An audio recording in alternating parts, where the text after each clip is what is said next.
Um garoto de 16 anos, viciado em crack, tentou roubar alguns objetos de uma casa na Vila Reno, no bairro Beraba, em Curitiba.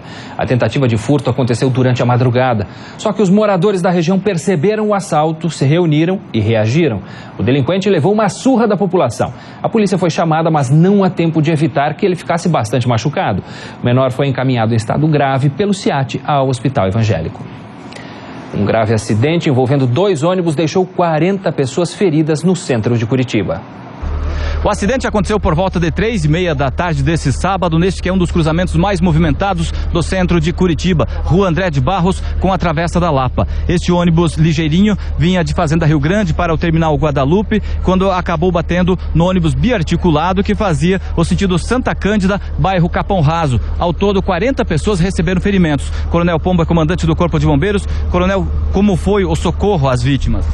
Bom, nós utilizamos as ambulâncias do SIAT de Curitiba, do SAMU, o helicóptero da Polícia Rodoviária Federal, para que no menor espaço de tempo a gente removesse essas vítimas aos hospitais de Curitiba. Que tipo de ferimentos elas receberam?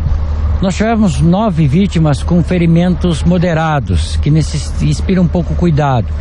Tivemos 31 vítimas com ferimentos diversos, contusões em pernas, braços, cortes, pancadas na cabeça, enfim, ferimentos generalizados.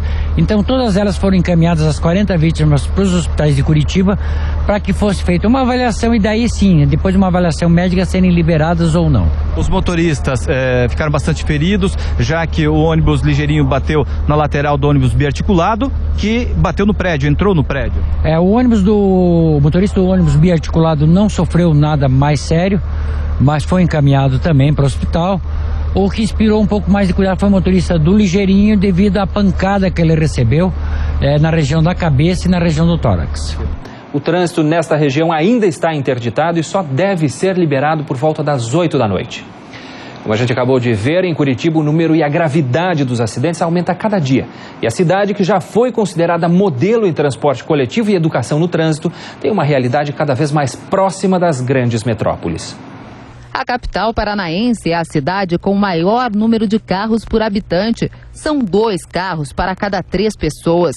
Com o aumento da frota, os congestionamentos são cada vez mais frequentes e intermináveis. E o motorista, antes tranquilo e educado, hoje não mede infrações para chegar a tempo ao próximo compromisso. Muito congestionamento, fica muito tempo na fila parado, né? E atrapalha, porque às vezes você tem que se deslocar com uma certa velocidade para algum compromisso e você acaba se atrasando, né? Todo mundo quer sair de carro, né? Todo mundo devia comprar uma moto. O trânsito de Curitiba, ele, dependendo do horário, ele é ótimo, mas nas horas do rush torna-se muito difícil. Vale furar sinal vermelho, abandonar a moto no meio da rua, estacionar em cima da calçada, costurar entre os carros sem dar sinal e cometer imprudências colocando os pedestres em risco. Não é porque eu tenho um carro que eu tenho o direito de só eu trafegar na minha velocidade, eu tenho que respeitar os demais também. Muito carro. É cada vez pior, horrível. Tá caótico. Tem que achar ruas que não tenha tanto movimento. Mas nem sempre foi assim. Cenas como estas em Curitiba eram impossíveis de se imaginar até bem pouco tempo atrás. Cidade modelo em transportes, o planejamento urbano sempre foi uma marca da capital paranaense. Mas hoje o número de multas está acima de outras capitais. São mais de 2.000 infrações registradas todos os dias para uma frota de 1.200.000 carros. Comportamentos que viram hábito e colocam em risco a vida de quem está ou não atrás do volante. Mudou a configuração, a vida moderna mudou, aumentou o número de carros nas ruas, diminuiu, por exemplo, quando foi implantado o Código de Trânsito em 98, teve no momento uma percepção muito alta das pessoas de que agora as multas eram para valer, de que então teria que se tomar outro cuidado na direção. Isso passou também com o tempo, então as pessoas começaram a ajustar o seu nível de condução àquilo que elas percebiam como ser perigoso de tomar uma multa ou não.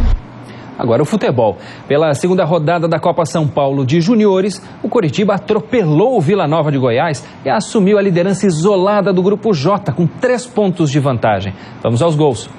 Em Monte Azul Paulista, interior de São Paulo, uma chuva de gols. O Coritiba fez 5-0 no Vila Nova. Destaque para os Rafaéis do time. O de sobrenome Lucas marcou 2, assim como seu xará da Silva. O outro gol do Verdão foi marcado por Guaraci. Com a vitória, o Coxa encara o Monte Azul na próxima rodada e precisa de um empate para se classificar para a segunda fase da Copa São Paulo. E a vitória de hoje deixa o Coritiba mais perto da vaga na segunda fase da competição. Os outros paranaenses que disputam a Copinha entram em campo neste domingo. Às 9 da manhã, o Atlético encara o Grêmio Atlético Sampaio, de Roraima. Um pouco mais tarde, às 10 horas, o Paraná Clube enfrenta o Porto de Pernambuco. Os detalhes dessas duas partidas você acompanha no Jogo Aberto da próxima segunda-feira.